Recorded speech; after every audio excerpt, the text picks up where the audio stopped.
Considering what unfolded in game one, at the moment, the bookies can't split these two teams. Yeah, I don't really care what the bookies have to say. As I've said all along in game one, I was really worried going into game one. The score didn't surprise me at all, even if it was 13-13. And I just worried that we would use the excuse that we were down to 12 men after 7 minutes and maybe not make the changes we needed to make. But we have made the changes. I'm far more optimistic about the team that's chosen this Wednesday night, and I think it'll provide far more formidable opposition to Queensland. Even before Suoli'i was sent off the other night, the danger signs were there, and everything I was expecting to see, we were going to see in that game one. I think the fact that they got down to 12 men actually softened Queensland a little bit during the contest. So there wasn't much to gain from us in round one. I know we've tried to talk it up. Our Origin series starts in Melbourne Wednesday night. Does it ever for the Blues? Gal, your Blues captaincy hat on. Reece Walsh hasn't played a match since that hit that saw him go 7 minutes into the game.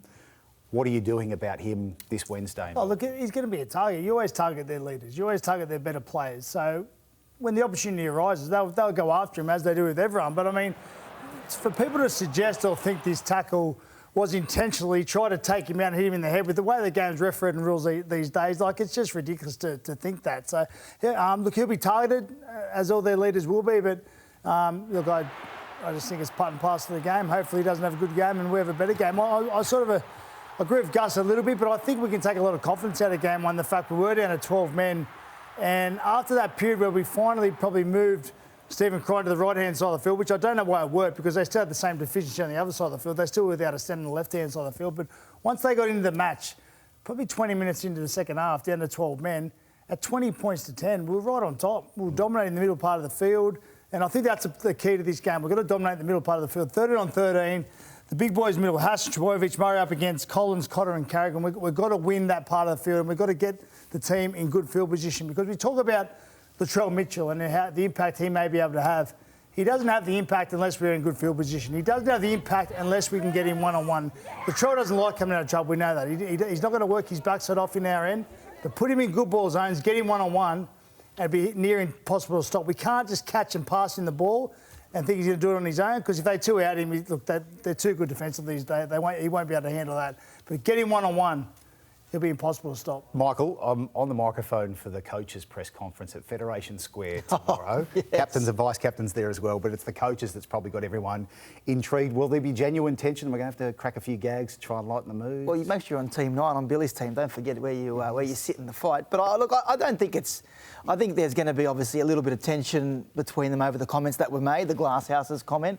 I think Billy and Madge have a good relationship. They've worked together over the years at Melbourne. I don't think there's any issue there. But I think Michael Maguire, he wanted to make the point that he's backing his players and he's protecting them. And I think Latrell Mitchell made the point leading into his selection in game two that he wanted to feel like people had his back in the Blues squad. And Michael Maguire, that was the conversation that he had with Madge before he came into the team. And I think Madge, when he made that comment, came on the back of conversations with Latrell and he wanted to show Joseph Suoli'i and the team that when they go to war, that he does have their back. And I think he did that. And in the meantime, he ruffled a few feathers north of the border, which the game needs. You can say what you like and it's going to provide some ammunition for Queensland, but it was a little bit stale leading into game one. There isn't much said there. I don't have Paul Gallen spicing it up with some comments and being rude to the Queenslanders. The game needed it, though. It did need it, but he also took the pressure off his players. There was no... I said from day one, I said before game one, I said we need Latrell. We didn't pick him. I said as long as we can get over the 48 hours of the circus is going to be when we pick him, you know, we've got to get past that. Now, Latrell was picked for game two, and there was no circus around Latrell. There was talk about it, but there was no real circus around Latrell because of the comments Maguire came up with. So I think he was pretty smart in his actions, and I thought he's fired up the game, he's fired up the issue between the two coaches and the two states, and I just think it's taken pressure off his players. I think the Latrell thing isn't a factor with Madge's comments. I think Latrell, because he earned his selection, and everyone was saying you need to pick him. Almost everyone was saying he needs to be there. You cannot pick him, and that wasn't the narrative leading into game one. That changed completely. So that's why there was no circus around Latrell being picked. But I just don't agree. I don't agree that for 3 weeks you say we can't pick Latrell, then all of a sudden every single person say we've got to pick him. Well, that's what happened though. I know it was, but it should have happened. He should have been picked for game one. I agree with you. Not everyone felt that way. Well, they wanted to see more from him as well. We'll get predictions later on, but Gus, one final one for you. The MCG, the dimensions of the ground, is it changing anything for you as coach leading in? No, not really. I mean, these are our most experienced and best players. Normally, when you get these big oval grounds, which we don't play on a lot, you can lose your bearings a little bit with your kicking game, but they do a pretty good job with the advertising bollards down the side of the ground. You get your bearings pretty simply. I don't think the kickers are going to have too much problem there. It's a great place. I mean, noise-wise and just theatre-wise, it's a great place to be for these games. I was fortunate enough to coach the first Origin game at the MCG. I think it was 80-odd thousand there that night. Sat on the sideline. It was one of the greatest experiences of my life, and it'll be a wonderful experience for these boys. It's an iconic ground. Melbourne love it, and that's why it'll sell out, and it'll be a wonderful event.